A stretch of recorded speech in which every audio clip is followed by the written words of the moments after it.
What's cracking, everyone? My name is Ryan, and today I want to talk to you guys about the new Audeze MM-500. Now, this is a collaboration that Audeze did with Manny Marroquin, who is a famous award-winning mixer/producer of music. So the MM-500 is a high-end open-back planar magnetic headphone from Audeze. This is said to be a step up from the LCD-X, but also not quite as high as something like the LCD-5. It does retail in at $16.99, and we're going to go ahead and talk about the technical specifications of the device. So inside the box, you're going to get, of course, the headphones. You get a really nice locking hard carry case for the headphones, a really nice single-ended braided cable that is probably a little over 6 feet. I didn't measure it myself, but it is very well made, as well as some information about the headphones, warranty information, and just a certification that you get, as I said, inside the box. So this is a 90mm transducer neodymium N50 driver. It runs from 5 to 50,000 kilohertz frequency response. It is 18 ohms and 100 decibels per milliwatt of sensitivity. The build total weight of it is 495 grams, so this does sit quite a bit lower than something like an LCD-X that's right around 613 grams, and then the new LCD-5 is around 420, so a little bit heavier than that, probably something to do with the carbon fiber headband that makes the LCD-5 a little bit lighter. Now the build here is very solid, very nice. It's got a steel headband with a nice leather strap. It's all solid aluminum structure. The pads are soft leather and they're very cushiony. As far as that goes, pads are replaceable with Audeze, but it is not as easy as a simple swap on and off as many other headphones are. So there are some instructions on how to do any kind of pad swapping with the Audezes, as these are really made to stay on for quite a long time. And if I would sum up what I think of the total build and just the look and aesthetic of the Audeze, I would say elegant. It is. It's just an elegant headphone. I wouldn't call this, something like I said, the gorgeousness of something like a Radiance or, beautiful ZMF. Elegancy, I think, just really suits this headphone well and really suits the sound well, as we're going to talk about here very soon. All right, and before I move on to the sound, I'm just going to address the elephant in the room, and that is the comfort of this headphone. So there have been some talk out there, quite a bit of talk actually, about the clamp force of this headphone. Now, here's what I would tell you. When I first opened up the box and took out the MM-500, I kind of chuckled to myself because it was so small when it's on its lowest setting. It honestly looked like it was made for my son, who's 4 years old. In fact, I put it on his head just for some giggles, and it fit him just fine. But it does expand out. I would say this headphone's probably made for medium to small heads. Large heads could have a little bit of a problem here, and that is to do with the clamping force. Audeze wants these to clamp tight. They want you to get a good seal. And the reason I'm saying that is I actually reached out to Audeze about the clamping of the headphone, about the clamp force, and there is information on their site that talks about this. And this is not a compromise they're willing to make, because they stand behind the importance of the seal to your head to get the proper frequency response of the headphone, to get the proper way that it should sound. So that is something to note, and something I will talk about, kind of when I wrap things up in my conclusion. Right, so we're going to jump right into the sound then. And if I were to summarize sound in one word on the MM-500, I would just say accurate. And I know I'm going to get a little more detailed than that as I run through the typical gambit of things. So let's go ahead and start with bass first. And bass, I would tell you, it's very tight. It's very full. It's not boomy. It's not bloated. It doesn't overpower the mids. It doesn't overpower the highs. It's done so well. It's a planar bass. If you're a bass head, yeah, this may not be something that would suit you. I think of something like an Aeon Noire for a bassier type planar. But still, I think the bass is done very well here. And it is an open palette, which I will discuss in a little bit as well. So with the mid-range of this headphone, again, I'm going to use that term and just say accurate. The mids here it's interesting because I could see how somebody could perceive these as being slightly mid-forward, and perhaps they are, but I think this also goes to point out that the other spectrums of the frequency response of this headphone are so good and so accurate that mids can stand out a little bit. If there's a track that is an artist that maybe vocally they're a little shouty, again, I'm going to reference a song I do in almost every video, and that is, Don't Know Why by Norah Jones.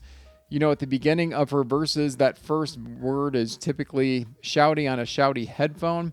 Now, in this one, it got up there. It never got to the, I would say, shoutiness that I've experienced at others, but it is definitely there. And also, and I'll reference this later, but on things like gaming, there can be some definite, loudness to the mids on, video games and things, and just those types of sound representations to where somebody could perceive that as being mid-forward. Now, the rest of the vocal range for the mids is done very well. Instruments are, again, represented very well. There is a song by Tom Waits, I Hope I Don't Fall in Love with You. I think this is a fantastic song for testing mid-range just because, he has that great vocals there. And then throughout the song, you'll hear that pluck of the guitar in your left ear. Now, this also kind of points out the imaging and how good that is done. But just the fact that you can hear the separation between the vocal, the guitar, and they're almost equally present. It's just, the mids are done, again, I keep saying really well, but they are done really well. Also with that, mid-range, we can talk about dynamics. And because this is a planar, you may think, it's going to definitely not have that punch and slam that you would get with like a Focal or a ZMF. It's definitely not as good as that, but it's also not something like an Aeon Noire to where it was almost just limp. There is some engagement there with the dynamics, and it's done enough so that I feel genres of music do play really well with this headphone to where, with a planar, it's pleasing enough. And then now we're going to head into the treble response. And again, you're going to hear that word, accurate. So let's talk about treble. If you were wanting to see if there was some sibilance there, this goes down to the fact that these are a mixed master studio quality headphone, and they definitely do that here. So if you have treble that has some sibilance, if you have some songs that have some sibilance, I think you're going to be able to pinpoint that here. And that's not to say that this headphone has sibilance, because it doesn't. I listen to some tracks that I know are very sibilant on other headphones, such as Bayers and things like that. I did not get sibilance, but I got that pronunciation of S enough to where if I'm somebody mixing a song, I'm going to be able to pinpoint and pick that out. So this does do treble region really well.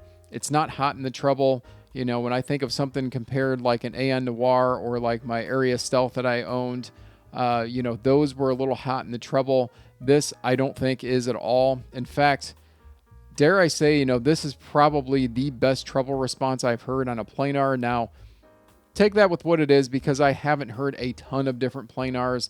I own the Arya Stealth. I do own the Aeon Noire. I've, listened to a Sisvara. I've listened to a G200 from Harmonic Dyne. I've even sampled some other Audezes. I sampled the Audeze LCD5.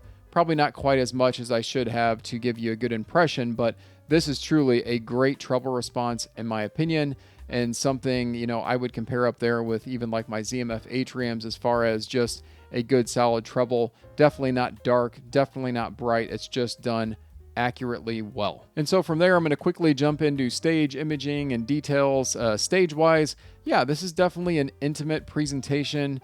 I mean, there is a song, Small Hours by John Martin, that I've been sampling quite a bit on my different headphones to test stage. It is a song that's done in an arena. He plays his guitar. He has a little bit of singing in there. There's seagulls flying around the arena, so you can hear them. On a wide stage headphone, it definitely expands and goes out. On this headphone, it kind of stops within here, I would say. And that is not a bad thing in this case. I mean, this is, again, a headphone that is supposed to be geared towards studio mixing and mastering, and I feel like you're not going to want a wide, expansive stage for something like that. So I think this is represented well with that, and I'm okay with the intimate sound stage there. Imaging-wise, I'm really not going to touch much on imaging, just to say that it's great. I mean, of course, it's a $1,700 planar magnetic headphone. It should be good, and it is.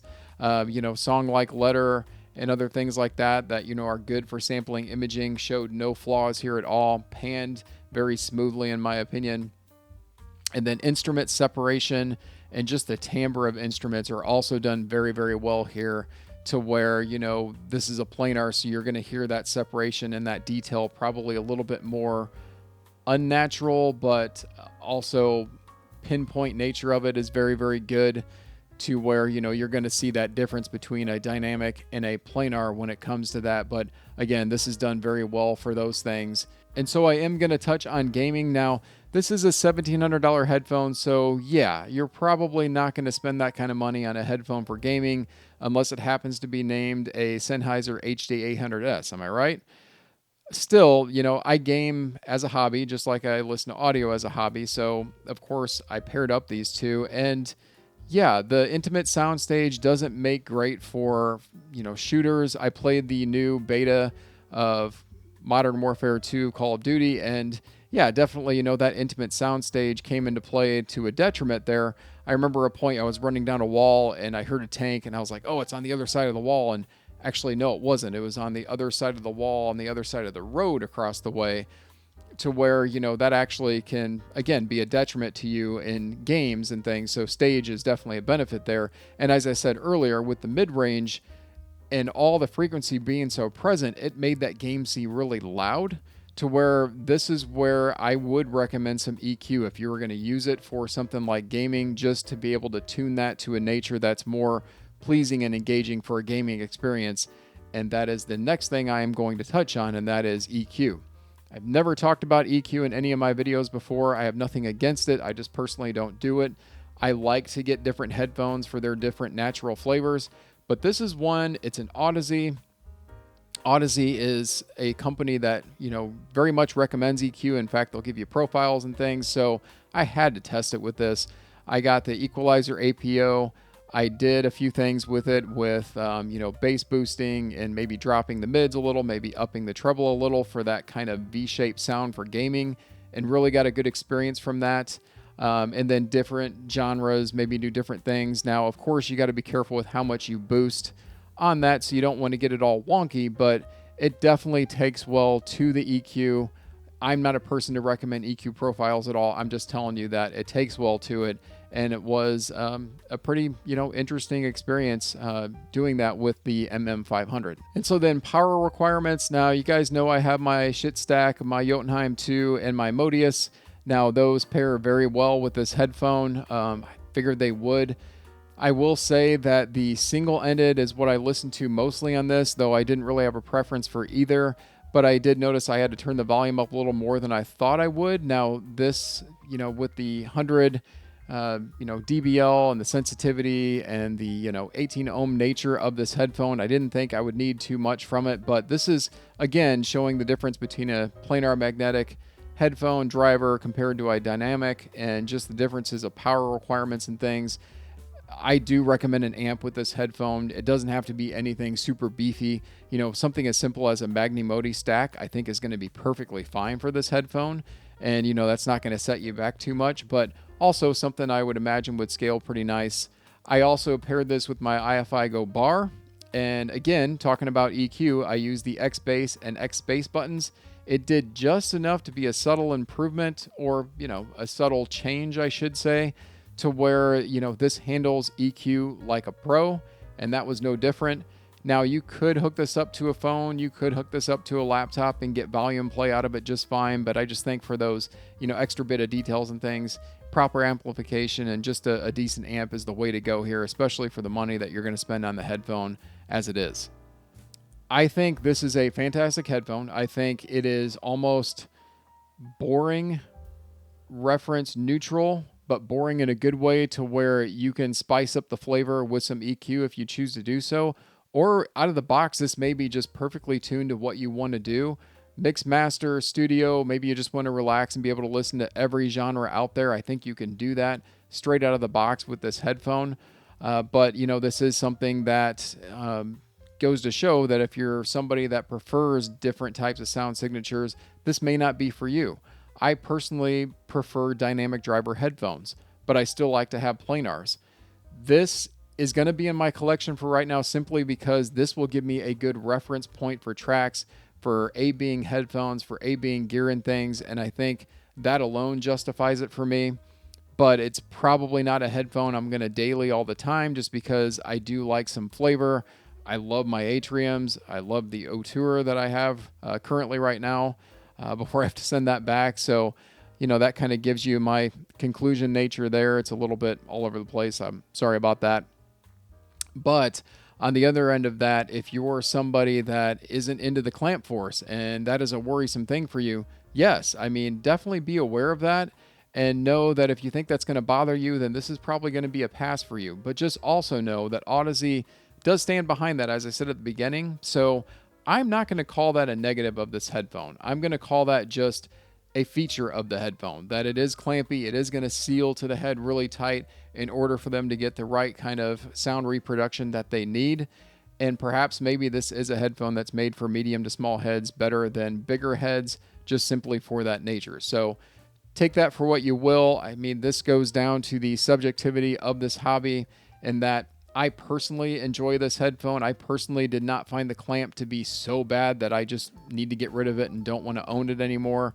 It's definitely noticeable if I think about it, but honestly, I just got lost in the music or lost in games that I was playing or things while I was listening to this, to where that just kind of went away, and it didn't bother me. I didn't get headaches from it or anything like that. But again, that is me. I'm not you. So you have to determine, what's best for you there when it comes to that. And so before I finish up this, I do want to tell you just a quick funny note. If you've watched my videos, I sometimes struggle with pronunciation of things. I wanted to do this right by Manny, so I looked up the pronunciation of his last name, and wouldn't you know it, I found about 3 different people pronouncing his name 3 different ways. So I saw Manny Marroquin, I saw Marroquin, I saw Marroquin. So funny enough that would happen. I just thought I'd add that in there just because, that is something I actually put some effort into this time, and kind of chuckled when I found that out as that being the case. So with that, I am going to let you guys get back to doing whatever it is that you do. I'm going to go back to learning how to pronounce things and listen to more gear. I've got some fun stuff coming up, guys, so please stay tuned for that. Please, smash that like button if you like this video and videos like this. Definitely subscribe to the channel if you want some, future content that I will be getting out here shortly. And I will let you guys get back to your day. I thank you guys for watching, and I will see you in the next one.